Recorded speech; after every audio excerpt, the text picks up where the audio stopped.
Hello and welcome to the latest episode of the Online Warriors podcast. Guys, this is a big one.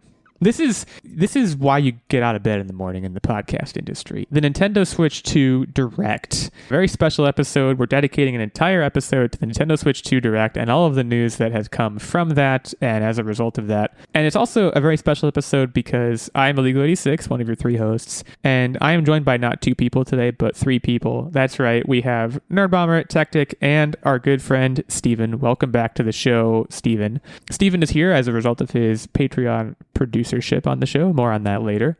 But yeah, Steven, how's it going? I thought we were talking about CinemaCon and specifically the Lionsgate panel. Listen, we can get into that, but here's the thing. CinemaCon is one of those things where, if I understand correctly, CinemaCon is a lot of things where they're like, there was a trailer at CinemaCon, it's not released to general public yet. So here's, like, I read a couple of articles being like, we're going to describe what we saw at this CinemaCon panel or whatever. We did get the Tron one. They released that one yesterday, I think. So I did watch the Tron one. I think I'm behind on Tron. I think I might be a movie behind. But for those that aren't aware, Tron Ares they're mixing Tron into the real world, which, you know, I got a lot of questions about that. And I think most people would, right? I don't have a lot of questions about Jared Leto in Tron. I think Jared Leto is the most Tron-looking individual I've ever seen in my life. I disagree. So you're not you're not buying that? Because I'm buying that. Absolutely. No, I think he's the most stop casting him in things looking person I've ever seen. That's you don't like Jared? Yeah, I like Jared Leto. You guys don't like Jared Leto? Cult? I don't like him personally, but like as an actor, I think he's all right. Anyways, Illeagle 86 here. I am joined by Nerdbomber, Techtic. You've heard them in the cut. You've heard Steven in the cut. The Switch 2 Direct. So again, very big deal here. Before we get into the Switch 2 Direct of it all, I do need to make a disclaimer on behalf of the listeners. On behalf of us to the listeners. This is a disclaimer that Techtic did not want me to make. Let me just be outright and clear on that. Nerdbomber's sick. Embarrass her. No, I don't think this is an embarrassing thing. People get sick. Like, it's okay to have a cold. It's not an embarrassing thing. I just think that from a transparency perspective, people are going to hear her talking and think, yeah, she's sick. Why isn't she talking about it? I sound like I'm why underwater. hasn't it been addressed? It's totally fine. She sounds a little bit like she's underwater. That's a fair characterization. I have it on good authority from the editing department, and by the editing department, I do mean Techtic, that any coughs are going to be edited out. So, Techtic, now I'm putting the burden on you to make sure that's actually true. Maybe I'll leave a couple in for funsies now. I do have cough drops on hand. I shouldn't be that obnoxious. And to be clear, I don't have COVID. I don't have the flu. It's just a cold that is not doing great. Yeah, And I've been still licking Techtic, her face and everything. I've been fine. He has. I wake up and he's just like licking my snot out of my nose. I'm like, ew. Ew. No. To be clear, no. What you guys do in your private lives is not my concern. I guess it is going to be our concern in What Are You Up To Wednesday, but we're not to that part of the episode yet. So if you want to talk about that in What Are You Up To Wednesday, that's your prerogative, but we're not there yet. Nerdbomber, I'll be on the lookout for any cough drop clicking, and that's when you have a cough drop and you're talking and it clicks against your teeth. So the listeners, I'm sure at this point, will also be on the lookout for that as well. That's just the stakes are high. ASMR, honestly. You're welcome. Yeah, we're giving you everything you want today. Cough drop ASMR and the Nintendo Switch Direct. There it is. I can hear it, and it really is. It's exactly what I thought it would be. So the Switch 2 Direct. This is, like I said, we're taking the whole episode on this because I don't want to shortchange this. I think there's going to be a lot of discussion on news that has come out since the Direct itself, everything that it entailed. They showed us a bunch of console features. They showed us a bunch of games, etc., etc. Before we get into any of the details, I think it makes sense to kick off the discussion by just kind of going around and stating what so pre-orders for this open. They've been pushed back since the Direct first came out. Right now, we actually don't know when pre-orders are happening. I believe they were initially slated for April 9th, but that has now been pushed back due to the tariffs here in the USA. The release date, I believe, is still in June. That has not moved at all. I believe it's June 5th. I could be wrong about that. I should have that information in front of me, but I don't. It is June 5th. So as of right now, as of this recording, and there may be changes to this information by the time this episode comes out, the base Switch 2 will cost $450 USD. There's also a Switch 2 and Mario Kart World Bundle that will cost $500 even. Which, to again, be clear, with the tariffs, that's subject to change. They did not actually announce that during the Direct. which was weird. We're going to get into all of that because, in particular, the Mario Kart World Bundle costing $500 is fairly significant for reasons that we'll get into later. Anyone who's listening to this show and is interested in video games at all probably knows where we're going with that, but nevertheless, I'm in the business of building suspense, so here we are. Let's go around and kind of and I'll start, and I kind of want to get just a thumbs up, thumbs down, go, no go, not necessarily is this going to be let's not say a day one buy, let's say a 2025 buy for the Nintendo Switch 2, because I think, in particular with the tariff uncertainty right now, we don't even theoretically know when day one is going to be. I guess they're saying it's going to be June 5th, but if the pre-orders push back far enough, it may not be, is kind of what I imagine happening. For myself, and again, we're going to get into this, while watching the Direct, we'll get into all the details of it, I was enamored. I'm a Switch owner. Everything that they were selling to me was basically, hey, this is going to be a Switch that is in various ways more capable, right? Which to me is a fairly easy sell. I will also say that the console price itself is not what makes me blanch at the idea of getting a Nintendo Switch 2. What does is the game cost, which we'll get into later. For me right now, I do think that a 2025 buy pending tariff outcomes is fairly likely. In particular, the Mario Kart World Bundle is particularly likely. With that said, my enthusiasm is going to be directly driven by potential changes that Nintendo is going to make. We'll get into that more later as well. Steven, I want to get your perspective because from my perspective, having had you on this show a number of times and knowing what your gaming habits are, and in particular what your gaming habits are with respect to Nintendo, my sense is that you would be very into this. I don't want to go so far as referring to you necessarily as a Nintendo fanboy, but my expectation is that you are going to be very down to clown with this. Is that a fair characterization? I am part of the problem. If they charged $1,000 for this, I would pay it. I appreciate the immediate I am part of the problem thing. I'm not going to say that that's necessarily true. I think you're being too hard on yourself. I think we have a very interesting macroeconomic situation unfolding in front of us here, and Nintendo has a very dedicated fan base. It sounds like you among them. I believe you are a Nintendo Alarmo owner. You're certainly a Switch owner, etc., etc. We could go on and on.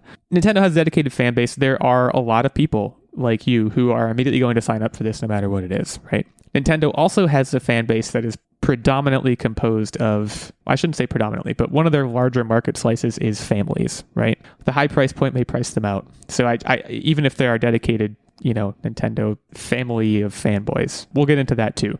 For now, over to Techtic and Nerdbomber. Nerdbomber first. I think you guys should answer collectively because this is going to be a household console. You guys have certainly talked about this, or hopefully you have before we record this. Like, what is your intent with respect to the Switch 2 at this point? What makes the Switch 2 so appealing as couple gamers or co-gamers, whatever you want to refer to us as, what makes it really appealing for us is the fact that you can game share.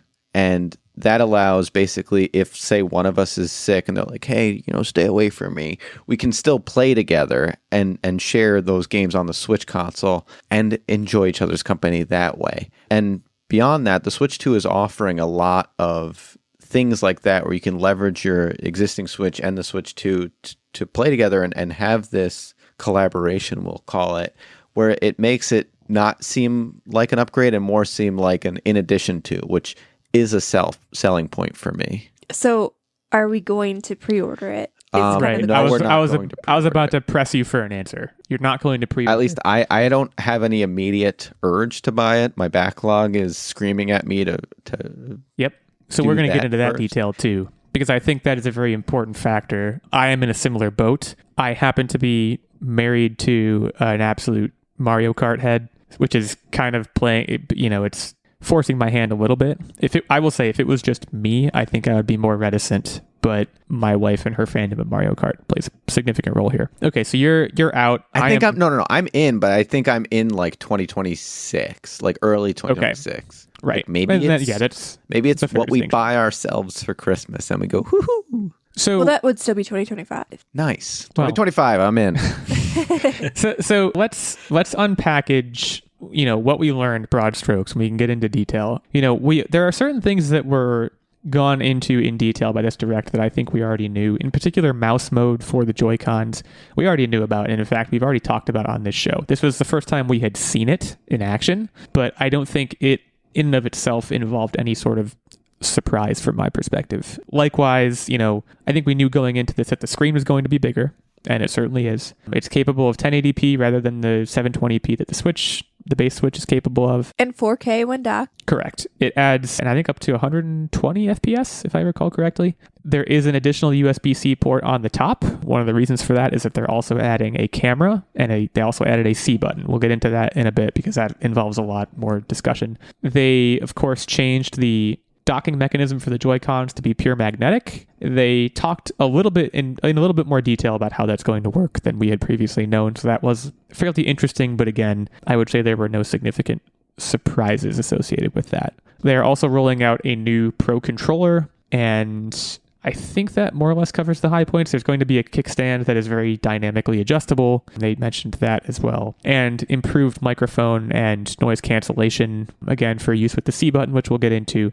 This all rolls into, again, a console with a base price of $450. Now, I want to get ahead of people, I think, in particular, bashing me or any naysayers on this show for basically saying, I'm not blanching at the console price. I've said that already, but an important fact to get across, if you haven't heard already, is that adjusted for inflation, this is actually not going to be Nintendo's most expensive console. Again, I'm mentioning that pre-tariff. The prices may go up because of the tariffs, but after the Direct, they announced the prices on their website, and it is not, adjusted for inflation, the most expensive console Nintendo's ever made. I believe that honor goes to the Nintendo Entertainment System back in the 80s. I think for what it is offering, and in the current and theoretical next generation of consoles, it's kind of straddling those two. The console price itself is very reasonable. In particular, for what it's offering, the improvements that it's offering, I think it's very reasonable. I also don't know that you would find very many people who are complaining about the Switch 2 release that would be complaining specifically about the base console price itself, which brings me to my actual main complaint. And an important piece of information about this complaint is that they mentioned a bunch of games. They mentioned, of course, the offering of upgrade options for existing games to Switch 2 editions. They showed us a new Donkey Kong. They showed us, of course, Mario Kart World, which we'll get into. They did not mention any prices during the Direct. First of all, if you don't think this was a purposeful move, I have a bridge to sell you. It absolutely was a purposeful move to not mention any pricing during the Direct because they knew it was going to piss people off. As of this recording, again, as far as I understand it, there are conflicting reports about this, and there's also, differences in currencies and everything. I believe Mario Kart World right now, the expected price is $80 USD for a digital version. A physical version is expected to cost $10 more than that. That has me out. At face value, that has me out.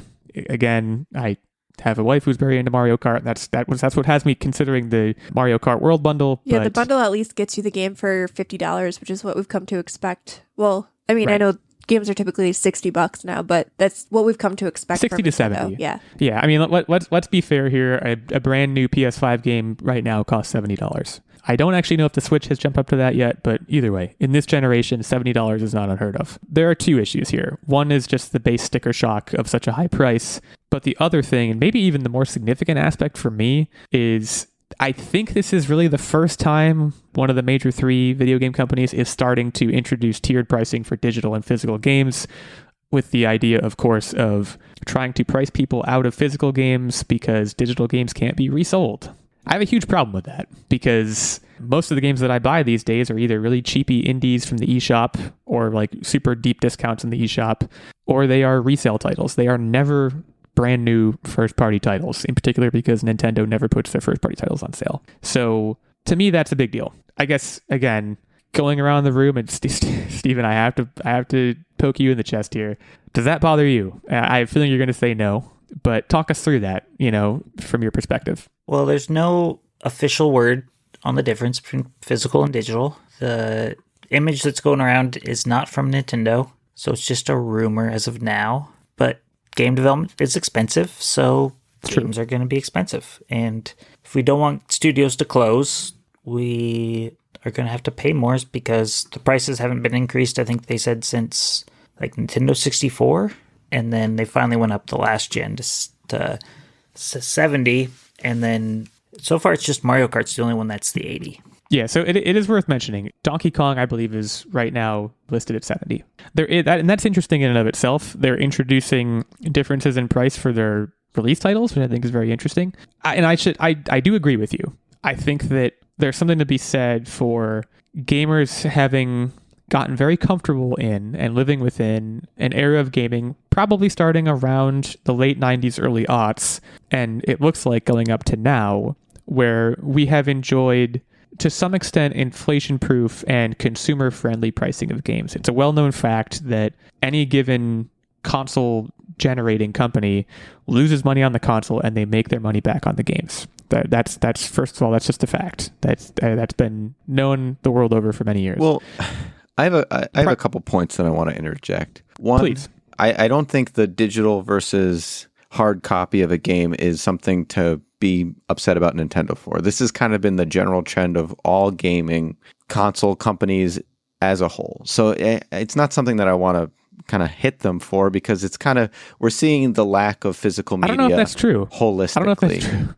Sure, it's true. Well, okay. Physical media is trying, companies are trying to phase physical media out, but my experience going into a GameStop is that you're going to have a much easier time finding an Xbox title or a PlayStation title that is used than finding a Nintendo title, first of all. Second of all, I don't think that when we don't see tiered pricing now on Xbox or PlayStation with respect to digital versus physical titles. And so then, this is a flag in the ground for Nintendo. The other thing that is worth mentioning with regards to price points and what are companies doing is, while Microsoft has a huge digital library, they also offer Game Pass so that you're not getting slammed with $80, $70 per game to be able to experience a lot. So I guess there's something to be said for comparing, apples to oranges on this and really normalizing it about what is each company offering.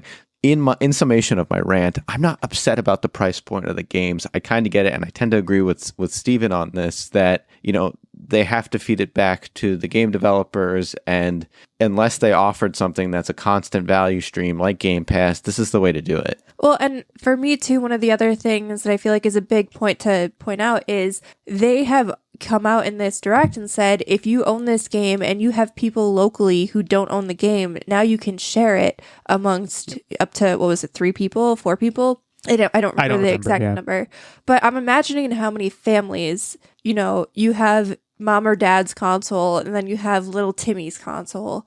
Now, instead of buying 2 copies of that game, they're only buying 1 because both of them can play that game. And so, isn't it only people in your Nintendo Switch Online family, though? So it showed different things. If you want to be able to share the title and not play at the same time, they can be in your family. But if you have people over and you want to play multiplayer, you only need 1 copy and you can share it with whoever is local. At least that's how I understood it. They had the that's true. Backgammon. I think it was backgammon example. Clubhouse games and all that stuff. So is that them trying to get us to get into Nintendo Switch Online? I guess I'm being prejudicial towards their every move and trying to figure out how they're trying to, squeeze as much cash as possible out of me, which they're a company, right? That's what they do. They're supposed to do. I don't think that's them necessarily trying to get you into Nintendo Switch Online, because if you're trying to play multiplayer with other people, you probably already have that. You know what I mean? Now you're just only buying 1 copy of the game instead of multiple, and you get to share that. And most likely, if you have Nintendo Switch Online and you're within the same household, you're on a family plan anyway. So they're not really selling multiple iterations of that subscription. The thing that I will say was kind of a money grab is, and I'm sure you guys all know where this is going, but the basically tech demo game that they introduced, I'm sorry, that should not be paid. I don't need to pay to learn about the hardware. I'll just go watch the YouTube video then. That should have been just bundled with the system. I think that's a little weird. I think they saw what Sony did with Astrobot, not the standalone game, but the one that came preloaded with PS5, and they're like, wow, this is a great way to show off our hardware. But the difference is you don't pay for that. That was a weird, wonky thing. That feels like a money grab. I will say, though, it's not the first time they've done it this way. So, for example, and if it turns out to be just as playable as this was, Wii Sports was the showcase game. And it came with my Wii. Did it come with it? I thought it was a separate purchase. It does come with the Wii. That's a very different situation, though. In my opinion, that's a very different situation. That was also that became game. like hallmark game, the marquee game of the Wii. And I know hardcore like Right. Wii people are going to protest otherwise, but you literally had like old folks home. They were not playing other games. Like they had Wii Yeah. specifically for Wii Sports. So then I guess that proves your point. I didn't realize that came with it. Yeah. It was a huge success. And it was also, yes, it showcased the technology, but it was like this game, which I can't think of, I don't know what it's actually called. There's a specific name for this game that they're rolling out that is, yeah. When they announced on the Direct that it was going to be a paid digital game, I audibly gasped. It was the only time during the Direct I audibly gasped, and not in a good way. It doesn't look like much. It looks like you're kind of going around reading about how the system works. Like, if it's any more than $5, I don't really know what's going on. And I also think that, broadly speaking, people aren't going to buy this. They're going to figure out how to use the console by themselves, unless it has some sort of really, like, unless it's like Wii Play and it has like these mini games that have a lot of replayability. Like, I could see that happening, but what we saw in the Direct didn't really suggest that directly. So I see what you did there directly. yeah, I don't know exactly what they were going for there, but I mean, yeah, getting back to the games, like, I am certainly willing to acknowledge that, yeah, making video games is expensive. I do think that this may signal, in some respect, the end of an era in terms of gaming being a much more affordable hobby. And like, if you think about the time frame I mentioned, you know, from the late 90s to now, I think is when gaming has become A, super popular, and B, like a much more mainstream hobby.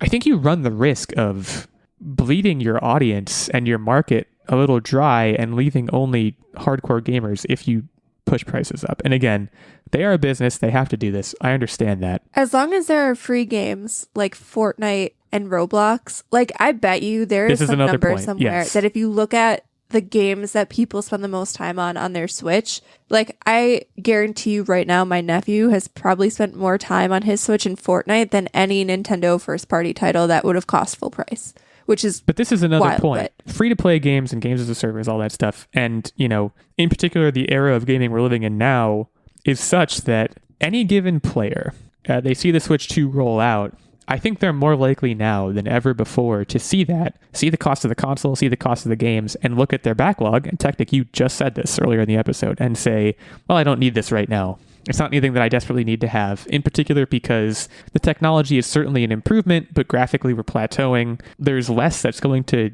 entice people in. So, look, I'm hard not to saying this is going to swallow. blow up in their face, but I'm wondering how it's going to go. when I you really do. consider right now, and again, I know we own all the consoles. We're not specifically a fan of any particular company. That's not really how we operate. We have the luxury of not operating that way in our house. But Techtic brought out Game Pass before, and now you don't even need a console to play some of these really high fidelity first party Xbox games. Like you can have a Fire Stick and you can grab a subscription for 1 month for $15 and you can play the latest Indiana Jones game on your TV and not need to invest $500 in hardware. So I think that just goes to show though, like if this is successful, if people don't balk at this price point, the power of the Nintendo IP, because really that's the thing that's going to draw people in, because like you said, there are cheaper sure. options. Like people have backlogs.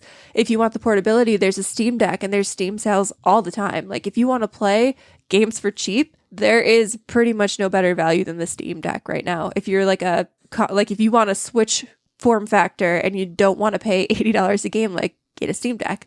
So I think it just goes to show if they can get away with this, it's the power of Nintendo. And I know we kind of talked in the past, and I'll give you the credit for this and you can talk about this if you wish, but the DS, like I guess we'll kind of see if they have to like level the 3DS, price point of things. I was going to get into this. So, and first of all, Steven, do you own a 3DS? Do you remember this happening?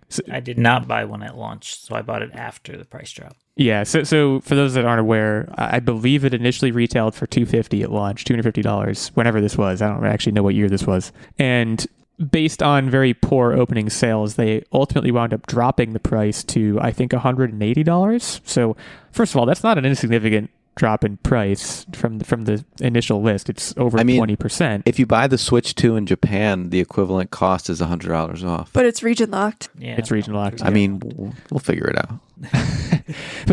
Yeah, and what Nintendo did there is the people who had purchased the console at initial list price, they gave them like a bunch of free Nintendo Switch Online titles, and it wound up being a huge success. It turned the 3DS release around, and like, look, I think it's wishful thinking to think that Nintendo could do anything like this here, but I think that it's going for me. And again, let me be clear. Like I said at the beginning of this, it's very likely that I'm going to buy this console in 2025. Like I'm complaining all these complaints about it, but you know, I am what I am. And Steven, I think you're displaying a similar level of realism. However you feel about the price or whether you feel any way about it, you're just kind of saying to yourself, I'm going to buy this. You know, I just think it's going to be interesting to watch and see how things, you know, unfold, because I think that you can look back at other console makers and other generations, and there's a cyclical aspect to it. The Wii U was a failure for reasons that I don't think were necessarily economically driven. You know, that was just a rough rollout, but like Nintendo had the GameCube, which wasn't as successful. Then they had the Wii, which was extremely successful. Then they had the Wii U, which wasn't as successful. Then they had the Switch, which was super successful. There's a cyclical nature to it. And you can say the same thing of Microsoft, who had the 360, which was super successful, and then the Xbone, which was a disaster. PlayStation had the PS2, which is widely considered one of the best consoles of all time, followed by the PlayStation 3, which was it kind of transcends any given brand and is industry wide. And I'm not hoping for that for Nintendo necessarily, but this is a step towards that outcome for them, in my opinion. So it's going to be very interesting to see how it unfolds, to say nothing of the economic pressures associated with the tariffs, which we've already mentioned. So all of that unpleasantness aside about the economics of it all, we're going to take our break now, and then I want to come back and spend the rest of this discussion talking about like the actual fun stuff about like the games that we saw and the technology that they rolled out, because a lot of it was and is super, super exciting. So we'll get into that. We'll go around, we'll talk through favorites, etc. But first, it's time for us to take our mid-episode break. As always, I would like to thank Steven, who is here with us right now, and Lloyd Weldy, our Patreon producers, for continuing to support the show at the highest level on our Patreon, which is the night level. As a result of that producership and that night level subscription to our Patreon, Steven, of course, gets this occasional guest spot on the show, as Lloyd will as well. And also, they definitely get access to the monthly secret segment and vlog. You can also subscribe to us at a Squire level, which is our second level of support, which gets you access to the monthly secret segment and vlog. And there's also a page level of support, which gets you access to the monthly secret segment. You want to be like Steven and Lloyd. They get the shout out every episode. They, of course, get all those sweet benefits. But whatever level you would like to support us at, you can head over to patreon.com/onlinewarriorspodcast. Consider giving back to the show. First of all, continuing to listen, and second of all, hopping over onto our Patreon, checking us out. So thanks again to Steven and Lloyd. We'll be right back to talk more Switch 2. Hey there, everybody. Seth Heasley here from the Hugo's There podcast. Every month on the podcast, I have on a guest, and we discuss their choice of the winners of the Hugo Award for Best Novel. So if you are interested in nerdy books and nerds discussing books, head over to hugospodcast.com or search for Hugo's There anywhere you get your podcasts. Thank you so much.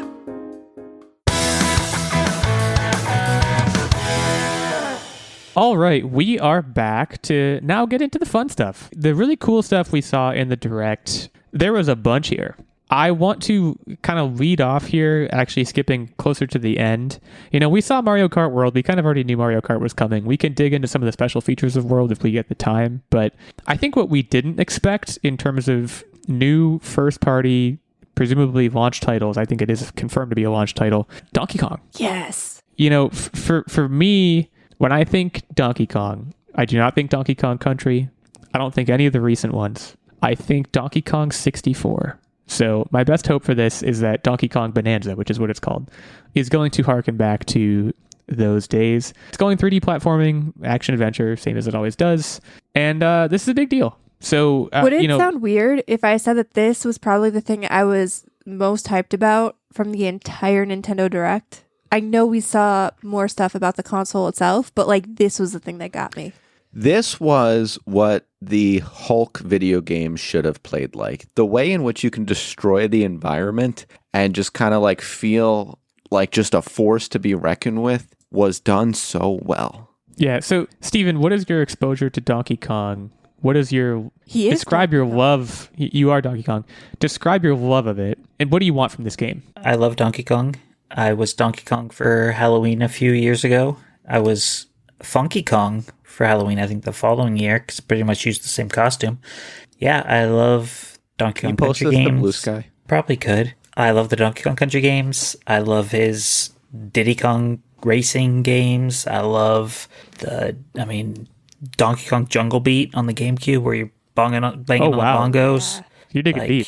Yeah, I've got the Mario Kart Lego sitting right next to me that I haven't put together yet. Like, I just love Donkey Kong. So there was rumors that this game was coming for a while now, that the main top Nintendo developers were working on a new Donkey Kong game. So I was hyped that they finally announced it. Now, I personally deep cut, but again, going back to I don't know. He's probably been in games since this one, but going back to DK64, it's a big lanky Kong man. Just liked the orangutan-ness of it all. Donkey Kong Bonanza coming out July 17th. So I guess not a launch title, but I mean, we're functionally a launch title. Yeah. In previous Donkey Kong games, since we have the resident expert on the line here, did previous Donkey Kong titles have this level of 3D platforming?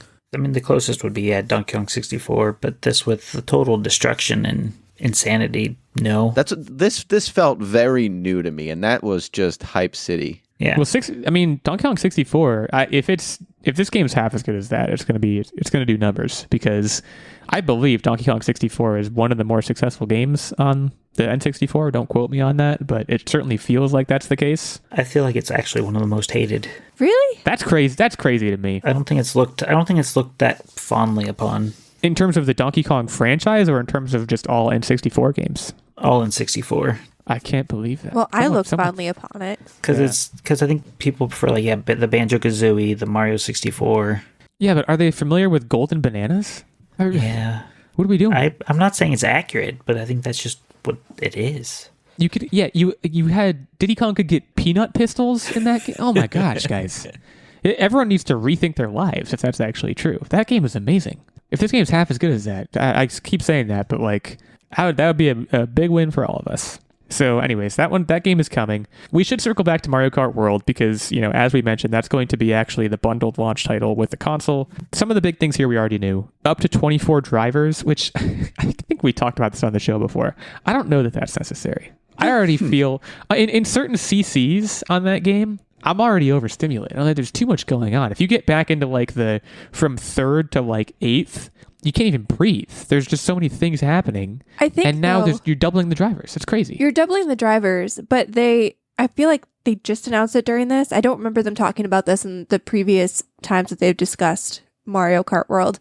But now some of the circuits, you're driving to the different courses. You're driving in between courses. Right. That's interesting. And there's also gates, so they're basically counting down as you're driving through. If you're not in the top 20, knockout if you're not mode. in the top 15, I'm pulling numbers out of my butt. I don't know what the actual gates will be, but I feel like having more people will kind of give you that more battle royale kart feel, which is kind of what I think they're going for. Without having the world shrink in upon itself, the gates are kind of doing that. Knockout Tour, which is the new game mode that they talked about, or one of the two, it's not a revolutionary racing game construct by any means. Need for Speed has had Knockout for a billion years, but I still think it's I was talking to my brother yesterday about this. Shout out to him, I don't think he listens to the show, but he was basically saying, okay, for $80 this game had better be doing some new stuff, and that is one thing I will say. This game is giving you a lot of new stuff within the Mario Kart universe. You can put new fits on your characters. You have Knockout Tour. The other big thing, you can play as the cow. The cow. I don't care much about the cow. I care so much about the cow. I want to be a moo-moo on a motorcycle. Free roam, I think, is very interesting. You can just kind of go anywhere. That's, I don't want to say revolutionary by any means, but for this series of games, it feels like Need for Speed. You know how you can free roam throughout Need for Speed? That gives me that vibe. Free roam coupled with what looked like customizable outfits really adds a personal touch, especially when you consider the group chat feature that was added. So it's kind of you can explore with friends. Right. And that really kind of rustles my jimmies. What I want to know is, beyond just exploring the map, is there hidden gems that you can find? I wish they had touched on that piece. Well, yeah. I would think that you're looking for shortcuts. That's what free roam is going to be good for. I mean, that's what I would do with it. I don't know. I mean, Steven, presumably you are a karter. Do either of those new game modes rustle your jimmies, or are they kind of just take it or leave it for you? I mean, I'll enjoy the knockout mode just because it's a new mode, so it'll be fun to try that. I never got into battle mode, so I'm kind of glad that they never showed any of that, but I don't know if they did that in the treehouse stuff that followed the direct last couple days, so I don't know if maybe battle mode's still in it. Yeah, well, there is going to be a Mario Kart World Direct on April 17th, so there's going to be a lot more to come. And battle mode, I could also kind of take or leave personally. I have a nephew that loves battle mode. You ever have a nephew who loves a mode in a game where you're like, this is the worst mode? I want to tell him what it's like. I'm like, damn, this is not a good mode of this game. Like, why is this your favorite mode? That's just nephew stuff. Anyways, this looks great. We're going to hear a lot more about it. Steven, as far as your initial console buy, is it going to be the World Bundle? I would assume. I mean, it makes economic sense for it to be, right? But I love physical. Like, I like having my games. So that's true. When Nintendo did put up a option where you could sign up and buy it through them, and I did select the non-bundle, which I think, now I'm thinking about it, might have been the mistake, because it's a game that I don't want to probably put the cart in and out of, at least at launch. So, yeah. Well, for me, again, my wife is a huge Mario Kart fan, so it's going to be the bundle for me if and when I get the console. But that's again kind of part of their economic strategy here, right? Is they want people to go for the bundle because they're saving $30 on the game, right? It's very smart. Let's transition to talk about game chat, because I think that's like, there's a lot of other things announced, but this was the last, I think, really big thing.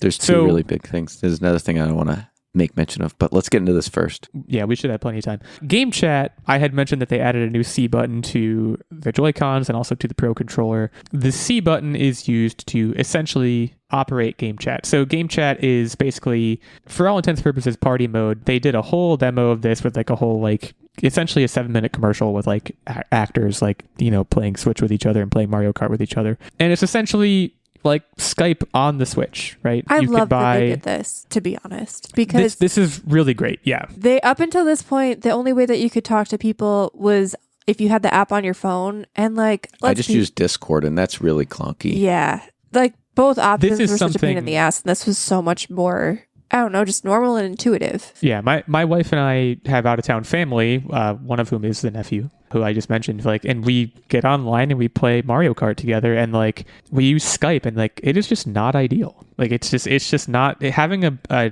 built-in option, having the camera, which this is a $50 camera, you plug it into one of the USB-C ports on the console, and it isolates multiple people's faces. I mentioned the microphone that has a lot of noise cancellation technology they were showing off that cuts out all the game noise itself, any background noise. My one question with the noise and the way the audio works is they also unveiled a new Switch controller, the Pro controller, and that had a headphone jack. The top of the console, when you're playing it in handheld mode, has a headphone jack, but the new Switch controllers and the regular thing that docks it does not have a headphone jack. So does that mean if my friends are saying that they're going to fuck my mom, that my mom is going to hear it?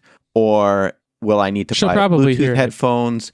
That's the one hole that I kind of just wish that they had plugged up, but I'm not super concerned about that. I don't have people on game chat or any chat saying those sorts of things to me. I guess I'm lucky in that way. You need to go on more just open chat rooms, I guess. Game chat also features screen sharing.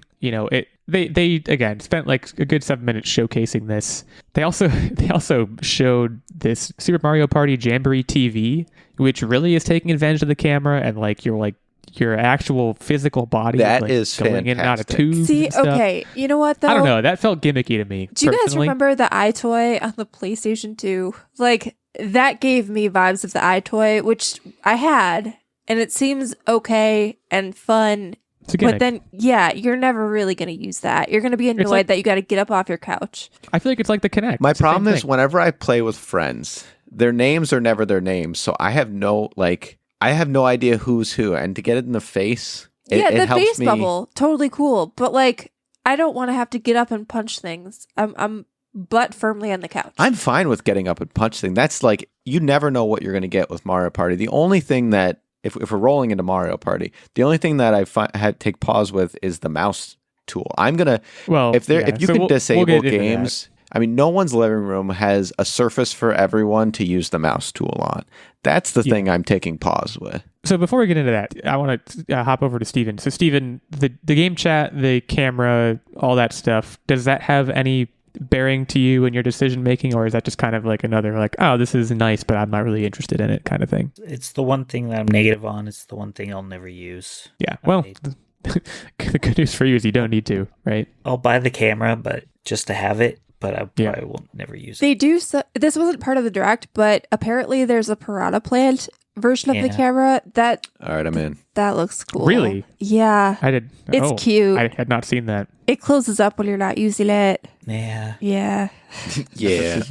You guys are fawning over it. I'm gonna need to look this up. Yeah, I mean, getting over to Mario Party Jamboree, as you mentioned, and actually honing in on the mouse thing, I had exactly the same thought, which. Again, I'm sure there is going to be a scenario in which I will get use out of the mouse thing, but even like either someone was saying this online or it was mentioned during the direct of like, for a game like Metroid Prime 4, you can use mouse mode. And I had like a visceral reaction to that. I was like, I'm not going to want to do that. Like, it's a very niche thing. That, like I said, no one just has a surface around. Like, if I'm gonna use a mouse with I have my laptop desk, my lap desk, yeah, I guess, yeah, and it's like a whole setup. I'm not trying to do that with my handheld console. Yeah, I mean, they're saying you could use your pant leg, but while you're I'm not trying to do that with my handheld console. Yeah, it just seems weird. So let's kind of wrap up our Switch 2 discussion, doing a little rapid fire. Let's do a couple of rounds around to all of us.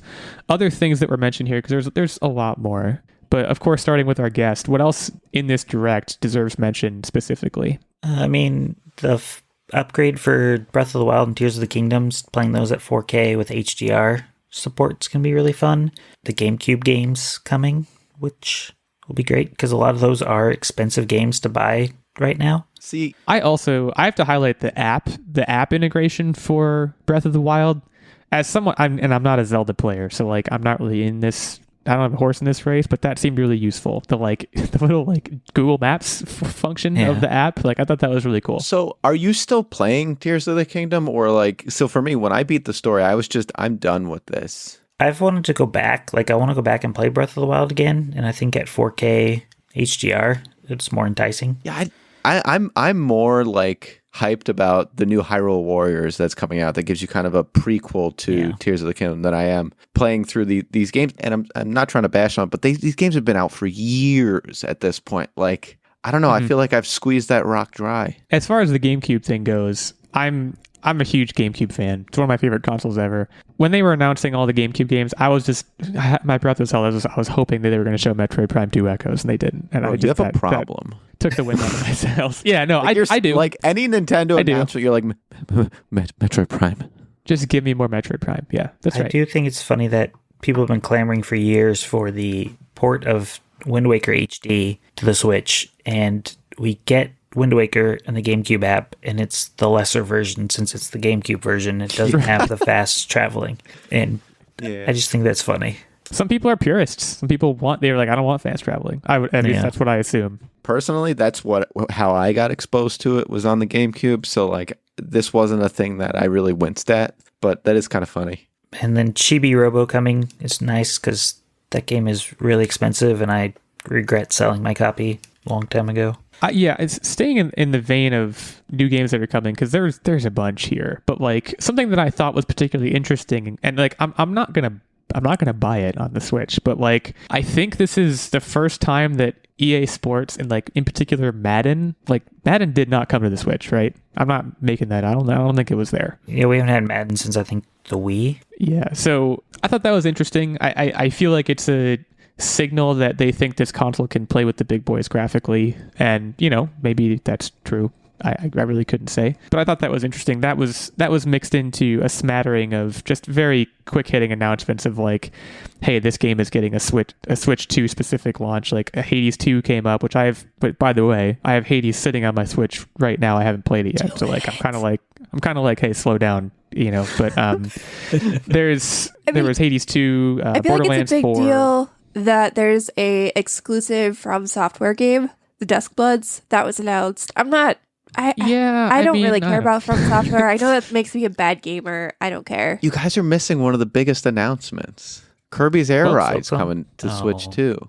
Did you guys not play this on GameCube? This game was so good. He audibly moaned I don't know This if you was heard this that. was this Because I had thought he was going to say this had Silk Song. racing.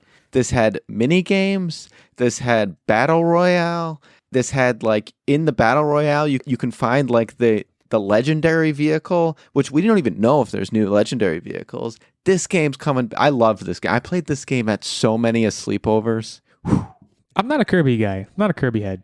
And like, I knew you were going to bring this up because you are a Kirby head, notably. Like, I assume Kirby in the Forgotten Land was also something that rustled your jimmies. Is that a fair? Nah, any of the like, I'm Yeah, more of a. Switch I two got the editions, game. Well, yeah. we have the Forgotten Land already. Like But it's. that one adds more content. Yeah, You get I'm more just- levels.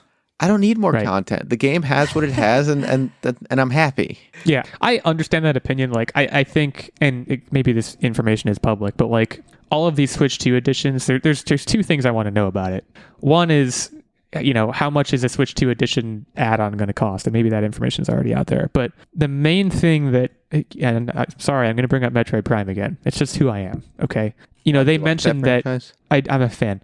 They mentioned that Metroid Prime 4 Beyond is going to get a Switch 2 edition and a Switch edition.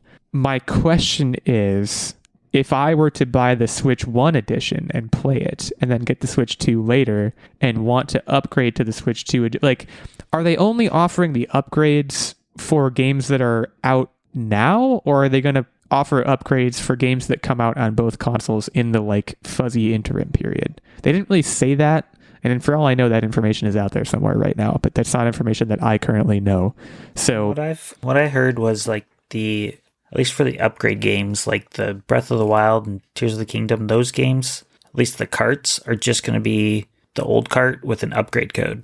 So I don't know if that's what they'll do with Metroid. If they'll just throw the Switch 1 cart in the box and then there'll be a code in there. Well, yeah, because that's like what I obviously want to avoid is like buying Metroid Prime 4 for the Switch and then like a year later or like even 6 months later be like, I have the Switch 2 now. And then it's like, all right, well, we'll take another $70 or whatever, $80 for you to get Metroid Prime 4 for the Switch, like their Switch 2. Like I would hope that wouldn't happen, but I just don't know how the timing of that's going to work, because certainly they're eventually going to phase out this idea of upgrade packs, right? They're not going to have them for everything, and I feel like it may be a pretty tight window. All right, well, we talked about Duskbloods very briefly. You mentioned Hyrule Warriors at one point, Techtic. That was another big launch. Other things that did get mentioned, I'm going to rattle through a very long list here. I mentioned the sports games, Split Fiction, Cyberpunk 2077 Ultimate Edition, Final Fantasy VII Remake Intergrade, Street Fighter 6, Sid Meier's Civilization 7, Hogwarts Legacy, Bravely Default, Borderlands 4, Tony Hawk's Pro Skater 3 and 4, which I will say,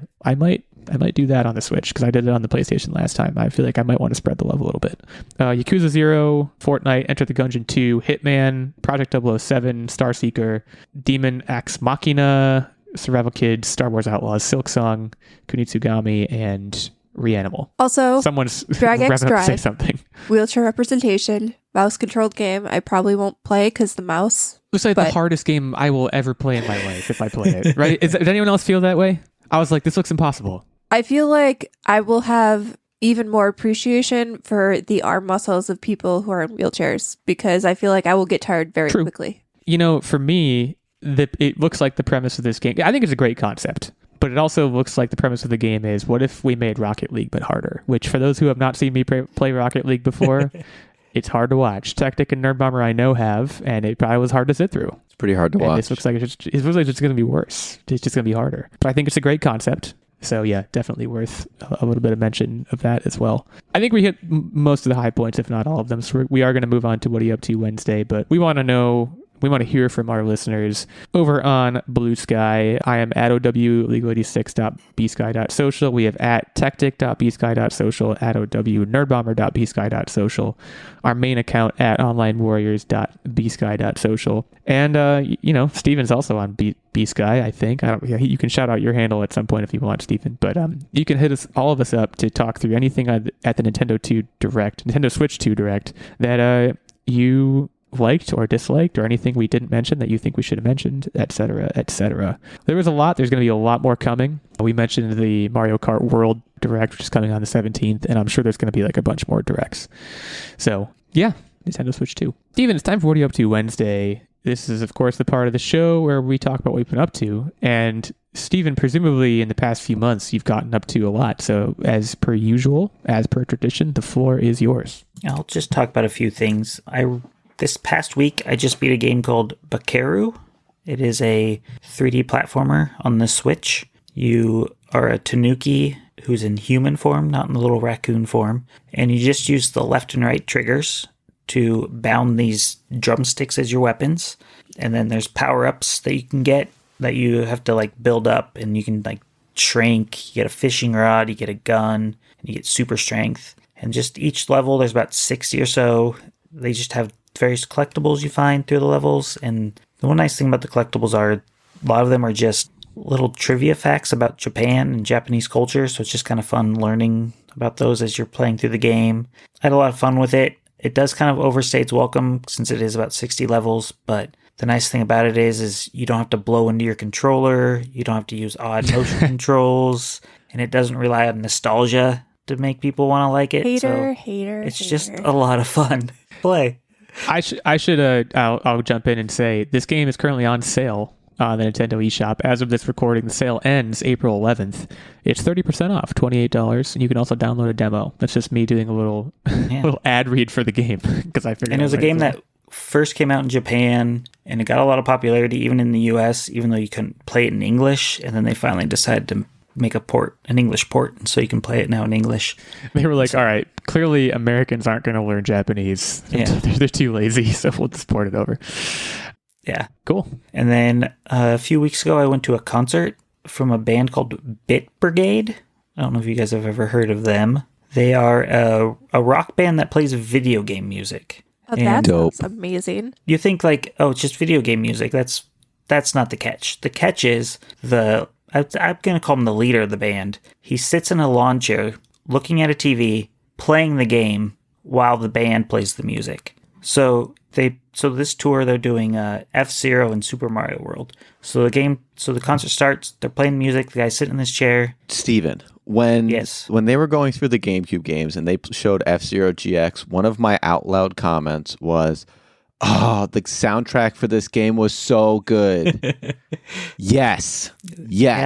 So, yeah, this one they did the Super Nintendo version. So the guy's sitting there, he played about 5 tracks, and then the band just plays the background music. They have a big screen projector that the console's hooked up to. So the audience sees the game, and the band's just rocking out hardcore rock. And like when he messes up, they play the music to make it look like he messes up. And then, so after the 5 tracks, then they switched to Super Mario World, and he basically did a speed run where they touched every level, every world within the Super Mario game, and he beat it without dying. Well, he died once, but yeah, he just went through start to finish in an hour and a half, just played through Super Mario World, and it was insane just watching what they were doing. It was also pretty stressful because he's speedrunning, so he's like not getting any coins, he's not getting any of the Yoshi coins, he's not breaking through the ribbon at the end of the stage. So while watching, I'm like, come on, buddy, just get that coin, it's right there, just get it. And he just wouldn't do it. But this seems really, this band's been around since 2004.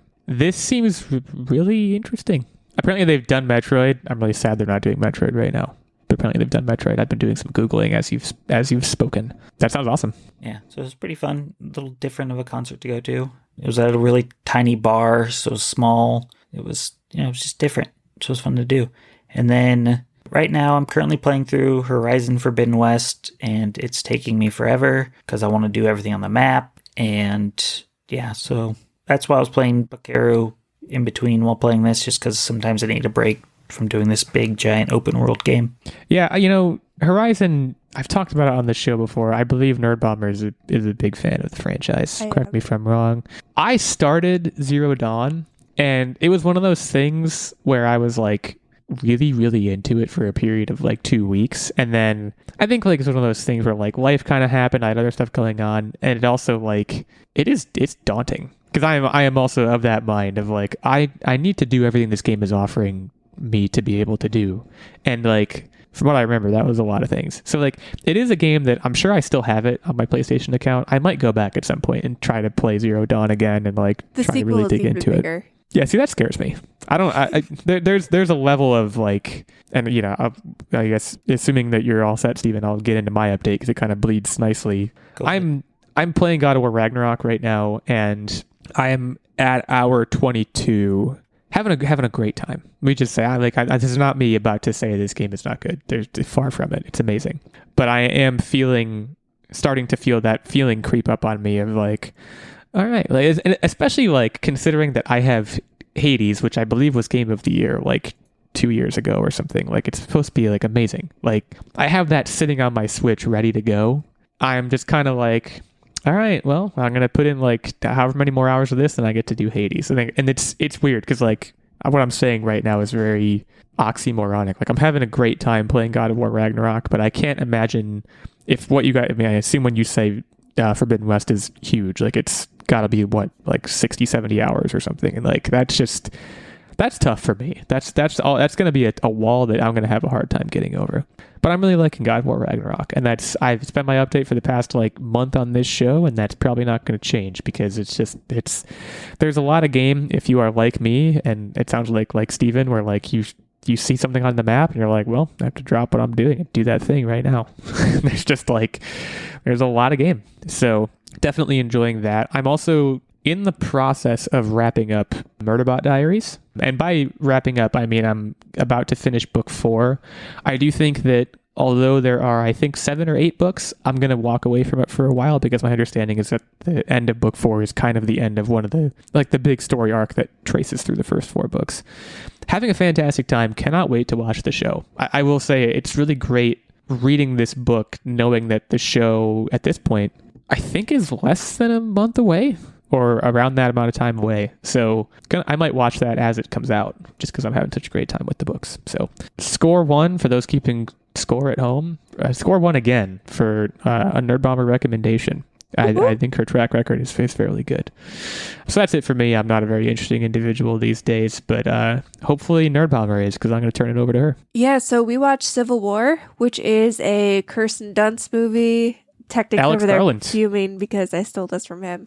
But yeah, we watched that actually last night, and it was something that we had on our docket for a while, and we never got around to watching it, and it was quite good. It was definitely, I feel like the trailers and commercials and advertising campaign for this movie made it seem like it was going to be this like large epic war movie, because essentially the movie is following photojournalists who are out in the field capturing a civil war in America.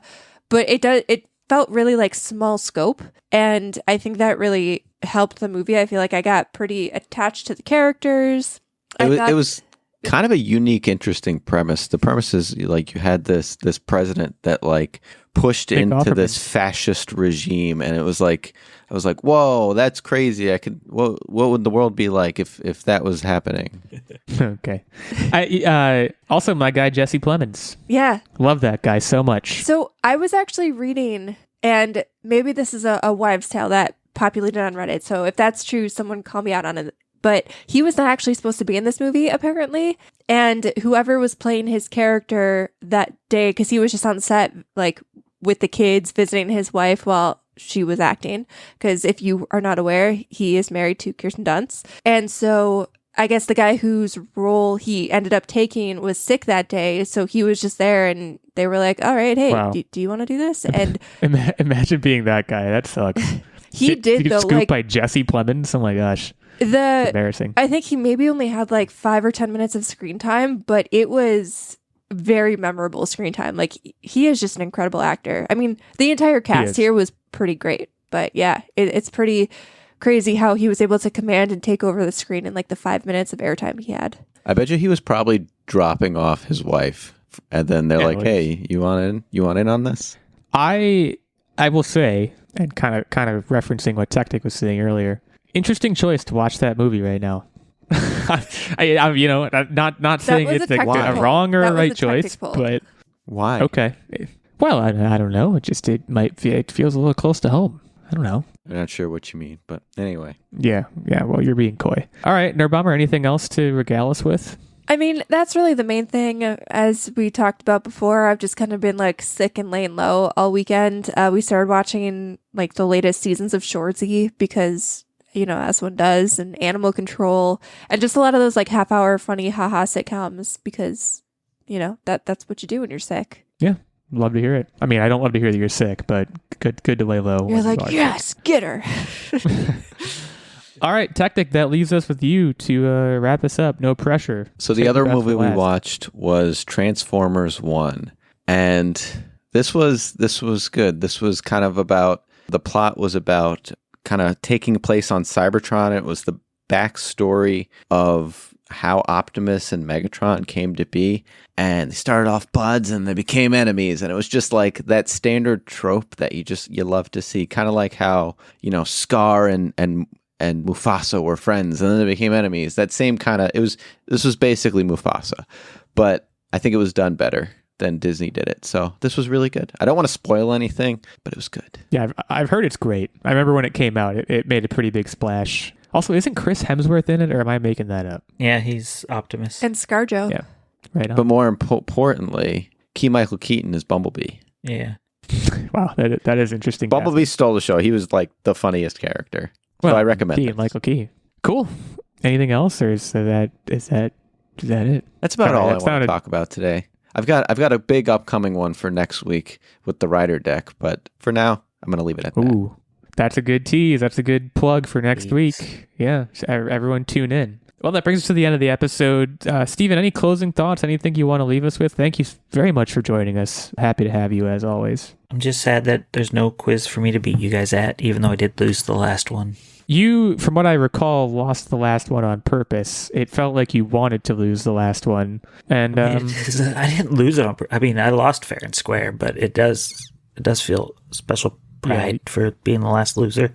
You wanted to go down in history, and you certainly will, at least in terms of this show. Well, thank you again for joining us. Techtic, Nerdbomber, thanks, I guess.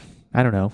I'll see you guys next week. Rude. Feels a little bit less special. And thank you, listener, for joining us and sitting with us as we talked through the Switch 2, as well as just things going on in our lives. We'll be back at you next week to talk about whatever else happens. I believe at that point, the Mario World Direct will not yet have happened, so that'll probably be a couple weeks from now, but you get the gist. We'll be back. Don't even worry about us. If you liked what you heard, you can head over to Apple Podcasts, Spotify, anywhere you listen to podcasts. Leave us a review, whether you liked it or whether you didn't, and you can hit us up on Blue Sky at the handles previously mentioned, and, just keep on doing you. April showers bring May flowers. I don't know. Just stay safe and keep on podcasting.